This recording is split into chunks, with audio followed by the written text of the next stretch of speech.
Well, now that the 2024 NHL season has finished, it's time to look ahead to the 2024 NHL entry draft, which is this Friday.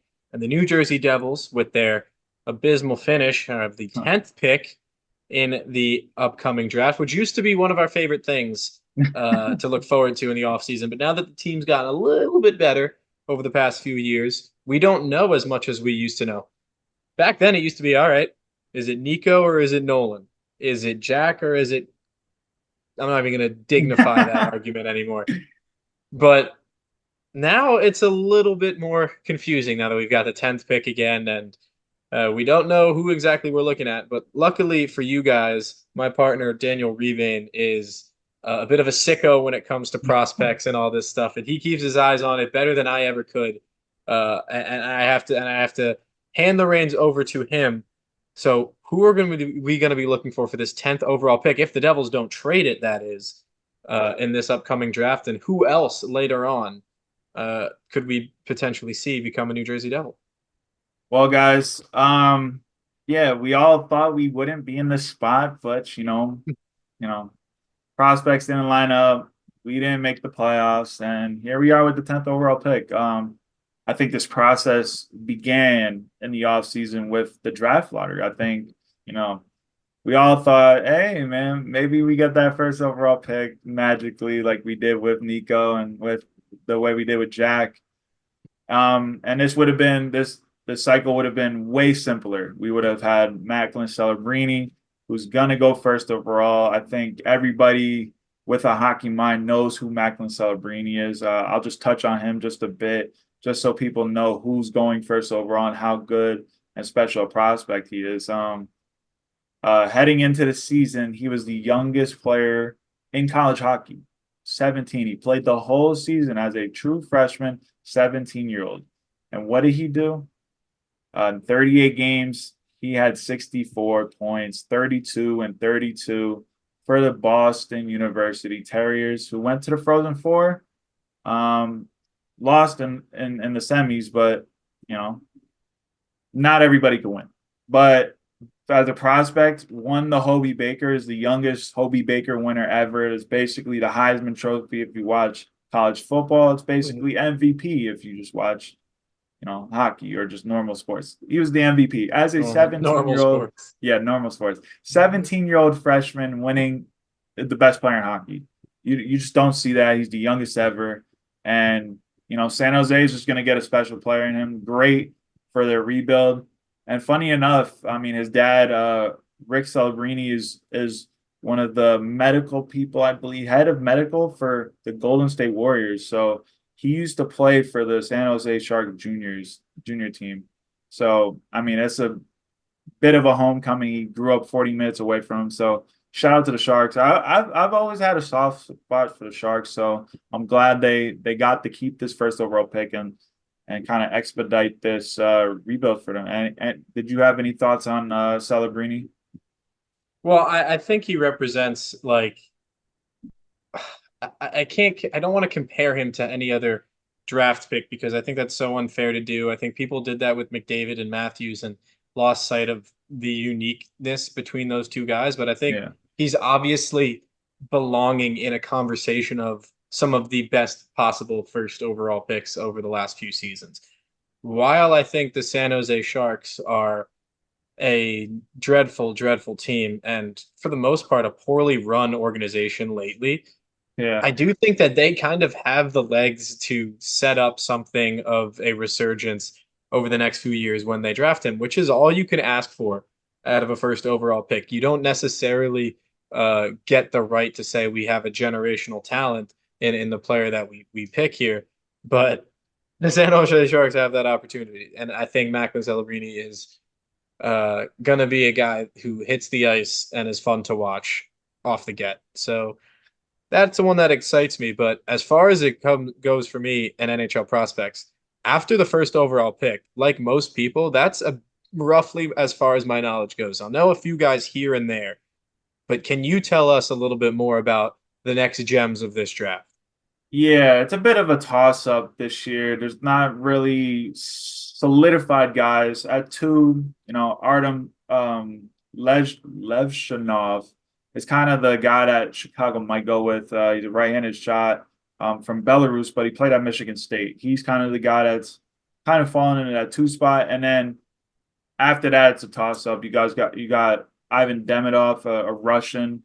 You have Salayev, who's a 6'7" left-handed defenseman from Russia as well. There's a bunch of guys up there, but let's get to the Devils. We're at 10.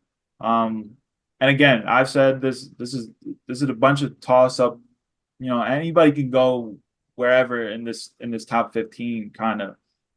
That's how much of a there's not much clarity of where these players are going to be landing, or consensus of where these guys are going to land. So we'll start off with the first guy that could be in New Jersey, and actually people would recognize his name.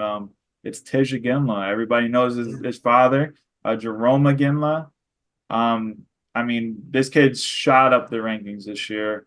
I believe he was in the mid-20s to 30s preseason rankings, but has shot up all the way to 10th overall on Craig Bunn's list, maybe higher. I forget what. There's a bunch of lists out there. Let's just say that. But Tij Iginla is just a modern day power forward. He's not as big or tall as his dad was in Calgary, but I mean, this kid's got a nasty shot. He was traded in the offseason in the WHL from Seattle to Kelowna. Everybody would remember the Kelowna Rockets from Damon Severson. So he's from that same team. He put up 47 goals this year, in 64 games. I mean, he's got a wicked shot. Pretty good, man. He's only 6 foot, but he is at 191 pounds. He'll be able to fill into that frame a bit more, probably get up to 210, 215 once he's fully matured into his body. But I mean, the big skyrocket was when he went to the U18s, and he scored the game-winning goal against the U.S. to get gold. He finished that tournament with 12 points in 7 games, 6 goals, 6 assists, and he broke all Americans' hearts when he took home gold for Canada. But overall, I mean, I think that's what the Devils are kind of looking for, or that's what the fans are kind of looking for. They're looking for a modern day power forward that can score and that could play in the top 6 to play next to a guy like Jack Hughes. Because I feel like if we looked at projected lineups, we kind of have our first lineup of Nico Hischier, Timo Meier, and Jesper Bratt. The questions are who's playing next to Jack Hughes. So in your opinion, what are those type of players you're looking for next to a Jack Hughes? Well, you need one that can keep up with his pace for one. So you need speed on his wings. You also preferably would have someone who with a bit of a better resume in scoring goals than Jack, because Jack is a guy who's going to create plays. Someone who doesn't necessarily need to drive the play, but can keep up with it and can score goals. And then ideally, one of the two can provide something a bit more physical. That's what Eric Halla was really very good with playing on Jack Hughes's line in 2022-23, is that he was a guy who would dig into the corners and Hughes would play behind him and get a lot of scoring opportunities from the extra space. And I think that's a system that really works. But also, if one of the two guys could also take face-offs, that would help a lot too, because Jack Hughes doesn't necessarily always need to be the guy in the face-off circle for him to fly through on the defensive zone and carry the puck out. So I like those characteristics in guys for him to play with, but you can mix and match him, and I think you could still find a recipe for success with this Devils team. Yeah, I think Tij Iginla, if that's the guy that the Devils land at 10, it's going to be a bit harder because obviously Calgary is literally right in front of us at 9. So if somehow Calgary doesn't pick Tij Iginla, which some mock drafts have Calgary not going with Tij Iginla, I think that would be one of the more typical modern day power forwards that a guy like Tom Fitzgerald is looking for next to a guy like Jack Hughes. I think they might have tried to trade for a Timo Meier and playing with Jack, and I just don't think that chemistry worked out in the first year and a half that they've had Timo. Right. So maybe they're trying to look for someone that can bring that physical edge that can also score still. And I think Tij is that guy. You can also play center. I don't know what his faceoffs have been like. Not everybody's the best at faceoffs. I think we've seen that with Jack. He's gotten better, but Yes. if Jack could get up to a 50% faceoff, I think he would take that any day of the week. Um, Well, you take that for any of your centers, really. yeah, so I think Tish is the first power forward guy that you're looking for at that 10 spot. But onto another guy that's a power forward is Beckett Seneca, right wing, right-handed shot. Oh yeah, let me just say Tish again is a left wing, left-handed shot. Beckett Seneca, right-handed shot from Oshawa, the Oshawa Generals in the OHL. And he actually has a very interesting story. Before this season just happened, I believe in the summer he grew 5 inches. So he went from being what, five, I think 5'10", like 5'9", up to 6'2" and 3/4. So he's almost 6'3" now. Just imagine that growth spurt. I actually had that growth spurt as a freshman in high school.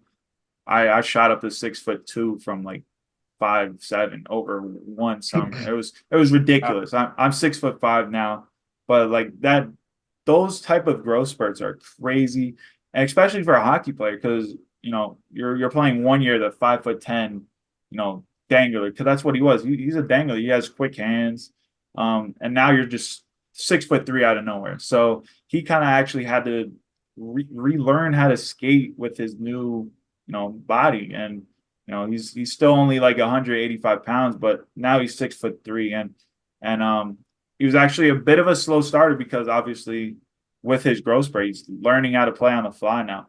But he ended the year with 44 points or some like in that range in his last 28 games, and then also had a crazy playoff in the OHL where they got to the OHL finals against London.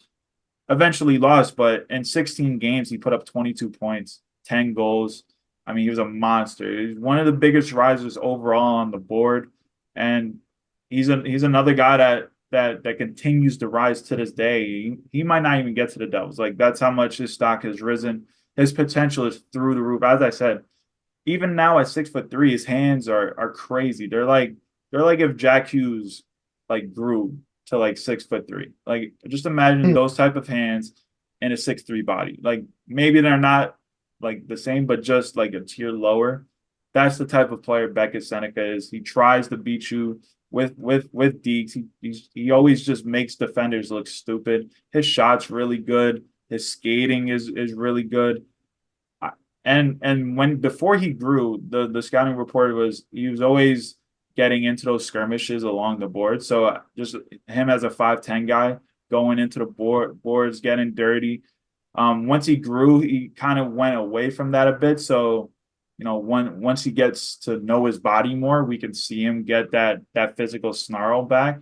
I think him on that right side next to Jack Hughes, him and Seneca and Hughes would they would be a duo for the highlight reel. I'll tell you that. I mean, this kid is a special has a special brand that he plays, especially with his height now. So um, I'll leave it to you at the 10th pick.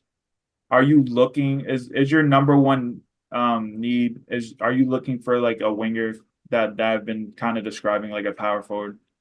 Well, I think there's nowhere else you can go with it. It's not like what was the draft 2022 where there was all those defensemen available in the top five. Yeah. It's ideally you could get a big sized defenseman that you could throw right onto the blue line and get bottom three pair minutes. But no, I think you have to go for a power forward. And I think that's an area the Devils seriously need to have someone that they can rely on in both the third and fourth lines because they didn't have enough grit. They didn't have enough size this year. And if so you can get someone that is good for scoring goals and also playing physical on the front end, absolutely think that that's a good use of the 10th round, 10th overall pick. So now we'll go on to the third guy. I think you brought up defense. There's a couple of guys that kind of could be there for the Devils, but there's only one guy that I feel like would be a perfect fit for what the Devils are looking for, and that's Sam Dickinson out of London. stands almost 6'3". He's about 205 pounds, and at the combine, he tested for the lowest ever body fat percentage. Him along with another player, but it was around 3%. I mean, that's ridiculous enough for football. Like you've seen players like DK Metcalf kind of Mm. measuring at that. You have a so now you have a hockey player that's that physically fit. Um, and he could put up points. I think if you're looking at the Devils decor, you have Luke Hughes coming up on the left side, who's already in the NHL and is still going to get better. He projects to a top four guy. On the right side, you have Simon Nemec, who's already in there. He's going to be a top four guy, probably a top two guy. You have Seamus Casey, who can be a top four guy. I think if Sam Dickinson is there, or if those two power forwards aren't there, and Sam Dickinson falls to you at 10, I think you adding him right behind a Luke Hughes, standing 6'3" himself, would be a great addition. He put up some points last year. I'll read them off right here. He put up 70 points in 68 games. He had 18 goals, 52 assists. He was a plus 56 last year in the OHL. Not bad at all. I believe that was second overall in the league. So on their run to the Memorial Cup, they lost in the final to a Saginaw. He had 18 games, 13 points, was a plus 11. The thing with him is he's more of an like he won't put up the flashy numbers that you see like a Luke Hughes do with his skating, with his shot, with his assists. He's more of a Simon Nemec, just a bit taller. He's going to play solid defense. That's the one thing about him this year. As a 17-year-old, the whole season, he got a lot more minutes and more responsibilities in a London system that caters to older players. So it was a rarity to see a player like him on the back end get more time. So his mental, physical maturity stood out this year in London. His skating is good. And in front of the net, he's very responsible against odd man rushes. He's great with his stick. So I think if you're able to land this guy at 10 to add him to a decor that already boasts, Simon Nemec, Luke Hughes, and then Casey coming up in the next couple of years, I mean, that's just an embarrassment of riches if you can add a guy like that. Thoughts on a defenseman if you can add another defenseman to this core? Like I said, I think that is really the number one priority now that they've gotten a goaltender in Jacob Markstrom. For the outlook of the Devils, they really need someone to play on the left side of defense, and that would be huge if they could go get it. I'm not sure if the quality of this year's draft class is enough to suggest that with a top 10 pick, that's the route that they go. I think it would be a better choice to go back with one of the forwards because I do think that there's less risk involved in having to plug this guy straight into the blue line when I feel like there's enough money to be had of going and getting a star player to be not necessarily a star player, but to spend real money on a bigger defenseman on with a left shot. So while I think that the need to be addressed, I'd rather use the draft to go for one of those supplemental guys uh, on the forward court, which is why I think it's very interesting that we've talked about how this pick is potentially up for grabs to be traded for the likes of a Rucker McGroarty, who would fill sort of a similar role, being that he's a power forward as well. So I think that it could be interesting to go that route, but I would steer away from it as I mean, hindsight could be 2020. I could be wrong if they go this way, but I think that's the my overall outlook. Yeah, I think you brought it up. I think if one of those two kind of power forwards are there at 10, I think that's the easy decision. You probably pick one of those two. I think those guys' ceilings are much higher than a guy like Sam Dickinson, only because I think Dickinson's offensive game kind of, tapers off once he gets to the pro level. I think it's a bit easier to score when you're playing on one of the best teams in all of the OHL. So I think he could still put up points in the NHL. I just don't think they're going to be as flashy as like a Luke Hughes or anything. I think he's that middle. I think he would be a perfect like middle pairing defenseman on that left side. Um, but we'll see. I think defense is always a possibility for the Devils. They always love to add to their defensive prospect pool. They have a bunch of guys in their top 10 that are still developing over in Utica, like Tobias Velen, Hmm. um, Daniel Mazul. Those type of guys are still, cooking away down in Utica. So we'll see if they add anybody there. But let's move back to the forwards. I think, if a guy like Dickinson's not there, like more of a two-way defenseman, and those power forwards are not there, they go in the top 10.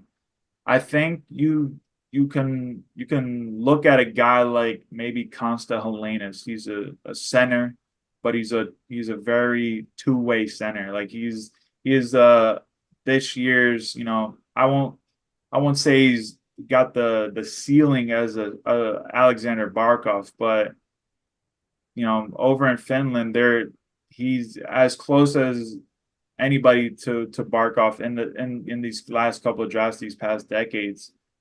He's not 6'3". He's just under 6 foot, but his 200 foot game is what stands out from him. His IQ is there, but for a Devils team that lacks center depth in their organization, they only have, I believe, 5 guys that are centers signed to NHL deals, 5 or 6. It's not many. What are your thoughts on a center before I dive in deeper to Helenas? Well, I think a two-way center is always valuable to have. I think they also generally have a better chance of growing and being a National Hockey League player long term than guys who are more skill heavy centers because a lot of those guys just don't pan out for one reason or the other. I mean, you've seen the rise of two-way centers and younger two-way centers taking the fold of the more important players in the league. You look at what Barkov was able to do for Florida, but you just look right here in New Jersey at what the type of player Nico Hischier is and how important he is to this team. So I think it's always good to surround the team with more guys like that. But again, I think back to the roster and the Devils are pretty clear what they're going to look like down the middle of the lineup. So I think while you could boost that even more with Helenas, I go back to those two power forward options. Are they both going to be available? Not necessarily, but if one of them is, I think you have to go that route.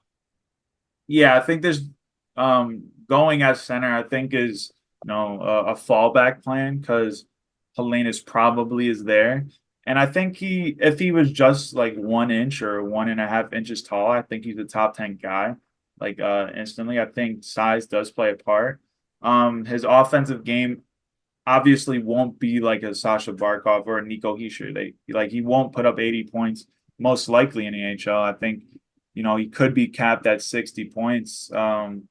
But like what I said before, his intelligence is ridiculous. He's one of the smartest guys probably in the past couple of drafts. He plays with that edge, physical edge, even at 5'11". This year he was on loan. Actually, the past 2 seasons he was on loan from the number one team in Finland, Tapora. I don't. Hopefully, I'm saying that right. He was on loan at Jokerit. They finished, I believe, fifth in Liga this year, and I mean, he was one of the better players as a 17-year-old. He played around 17 minutes as a center in Liga, one of the toughest places for a U18 player that to play in the world. Like, you don't see many guys of his age, play in a men's league like this. So that kind of stands out to me. But yeah, I think he already is a 50% plus face-off guy as well. And another key stat, he's a right-handed shot. Just Devils don't have many of those on the roster, let alone a center with Is Lazar right? Lazar's a right-handed shot, but it looks He's like the only one. they it looks like they kind of want to keep him on the wing. So Hmm. we'll see about the but again, right-handed centerman that can take face-offs. We lost that with Michael McLeod with his situation that he won't be here anymore. So, Helenas brings tangible intangibles that the Devils don't have. And he's projected to be a second line center, but if you can have him on your third line and you have a top nine of Nico Hischier, Jack Hughes, and then Constant Helenas right behind, I think that's a perfect scenario. If you can't get one of those two power forwards that we already listed, I think if those guys are not there, you don't like any defensemen that kind of complement your decor. I think Helenas is a great fit for this team, especially he's almost NHL ready. I think he plays one more year over in Finland. He's slated to play with Tapura this year, which were the champions. I think he plays one more year there, and I think he comes right over and he go play in the NHL in 25, 26. So I think that's also a key that could be a key to drafting him at 10 if that's the pick, that he's basically NHL ready. Other guys could take much longer. You never know with development nowadays. So we'll see. I like the prospect. Many people say he's not flashy or not dynamic, but when you watch Barkov play, he's not flashy, he's not really dynamic, but he's a great player and he scores. He gets points, he plays defense. We just saw Sasha Barkov shut down mostly everybody 5-on-5 this playoff, other than Connor McDavid, and nobody's shutting down Connor McDavid. So I feel like if you can have Nico Hischier leading the way, and then you have another guy that plays like Nico Hischier, but puts up less points, I'm fine with that. 10th overall maybe is a bit expensive for that, but we're probably not going to be here again in the future. So I feel like if you're able to solidify that top nine center core going forward, I think that might be a route that Tom Fitzgerald has to look at.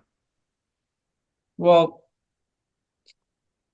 I think it's tough when you start looking at the future like that and you start thinking about some of the, as you mentioned, the intangibles. I think right now, ideally, you want to put out not only the right guys, but you got to put out the best guys. And I think, ooh, let me ask you this: if the season puck drop starts now, who's the third line center? I Is it mean, Eric Holla? it's Eric Holla, and I think if we're looking at this right, Eric Holla's, he's getting up there in age. Could Helenas be a perfect generational switch in 2 years' time, where he takes over that reign? Because what Hollis has 2 years left, right? Something like that, yeah. So if you get Helenas signed and he comes over after next season and he plays with Eric Holla on that third line, I think he'd be a perfect guy to learn from. And then in 2 years' time, Helenas is that third line center, and you get Hollow's contract off the books, and but obviously he's not the number one guy that you're looking for. We've already slated those couple guys that are what the Devils kind of need, but if those guys aren't there, because obviously places in the draft are very up in flux once you get past three. I think Helenas would be a good pick for the Devils.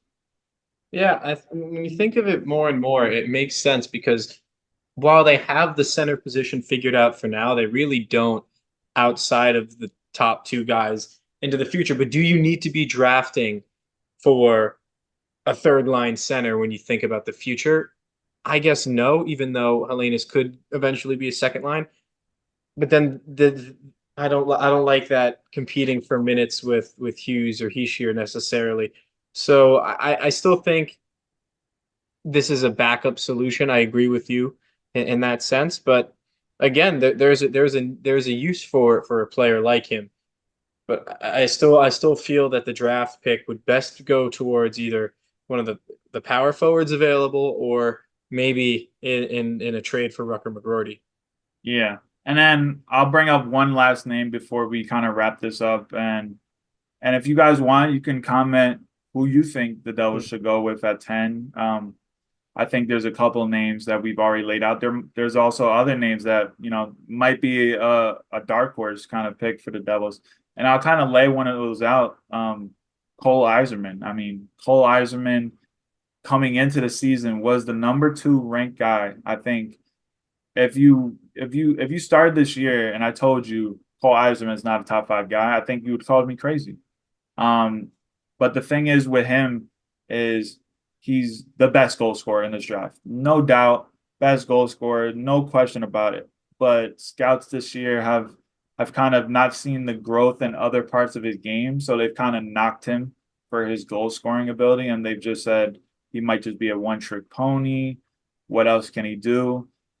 Um, and he's gone down to 14th in the rankings. So, we'll see. Maybe he's that type of guy that you put next to a Jack Hughes because he plays at the development program right now. And this season he broke Cole Caulfield's record for goals in a development program career. So I think, his goal scoring prowess is there. It's elite. It's 10 out of 10. His one timer is ridiculous. Like he's got one of the best shots in the past couple of drafts, up there with Bedard. I think you can kind of rival him with Bedard with his shot. Um, he'll be going to Boston University next year, so maybe he's playing there with his boy, Macklin Celebrini, if he doesn't, sign right out of the draft. They're best friends, so we could kind of see that. But I don't know. What are your thoughts on just a pure sniper if they go that route at 10? I like the name recognition for one. Yeah, I think that's always you can't overlook that. But for another, I do think that, like I said, there's the route for a sniper is there. It exists. Would I be thrilled if that's the way that they went? Not necessarily, but I also would be disappointed. I do think that would make more sense than going for a defenseman, really. But again, I still would prioritize, like I've mentioned, yeah. either of the two guys we mentioned, but like that's still up in the air. Or Hellenis as a two-way center, I think would have more long-term value potentially than Yzerman, just because it'd be like taking a flyer at the 10th overall pick. Yeah. And I think while there's a lot of upside, there's also a lot that could just be mediocre at the NHL level. Yeah, and I think, fans could probably get scared off because, the Devils did draft a guy in the top 10 that was a pure sniper, and Alexander Holtz. And, we've seen what his development has been the last couple of years. Could Yeah. that be just because of Lindy Ruff? Could that because of Tom Fitzgerald, mismanaging minutes 2 years ago?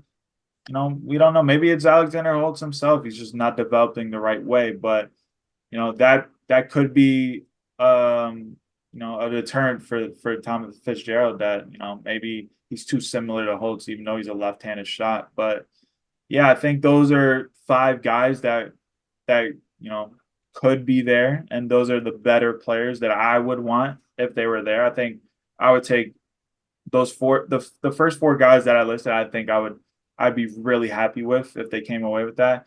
If it's someone else, I would have to do a bit more research. But other than that, I think make the pick. Hopefully, it's solid, and we're never in a situation again for at least 10 years. I mean, easier said than done. Look at how this year went, man.